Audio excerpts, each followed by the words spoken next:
On sait désormais à quoi va ressembler le chômage partiel dans les mois qui viennent. Nicolas Dose, Emmanuel Macron a tout détaillé hier aux partenaires sociaux. Qu'est-ce qui nous attend? Deux solutions en fonction du niveau de problème de l'entreprise. Celle qu'on évoquait lundi, la solution longue durée qui sera opérationnelle dès le mois de juillet. Elle dure 6 mois, renouvelable 4 fois, donc jusqu'à 2 ans.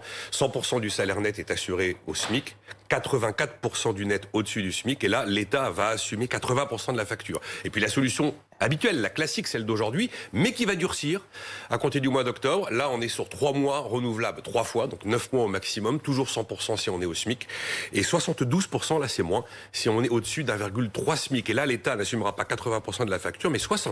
Nicolas, avec ce système, ce nouveau dispositif donc de chômage partiel de longue durée, est-ce qu'il n'y a pas un risque que les entreprises s'installent finalement dans une forme de dépendance à l'égard de l'argent public? C'est tout le problème de ces dispositifs nécessaires, mais qui effectivement finissent par avoir un effet un peu morphine. Alors c'est pour ça quand même qu'il y a 3 conditions qui sont posées pour cette solution longue durée. Pour qu'elle existe, il faut un accord d'entreprise ou un accord de branche.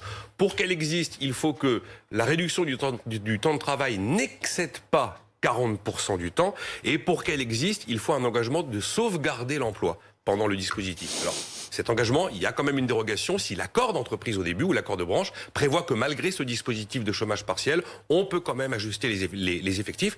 Mais si ça n'est pas prévu dans l'accord de départ, on ne peut pas réduire les effectifs pendant le dispositif. Est-ce qu'avec ce dispositif, nous sommes prêts à affronter la tempête? Nous, pas BFM TV, parce que c'est autre chose, n'est-ce pas?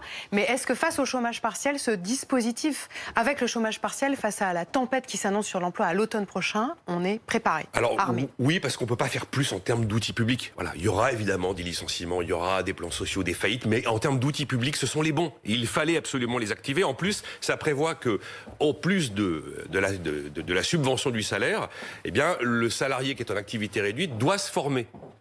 Et du coup, l'État participera à 70 ou 80% des frais de formation. Et puis, on attend quand même pour le mois de juillet, cette fois-ci, le plan pour les jeunes qui doit essayer justement de nous permettre de passer le mur de l'emploi qui s'annonce en septembre.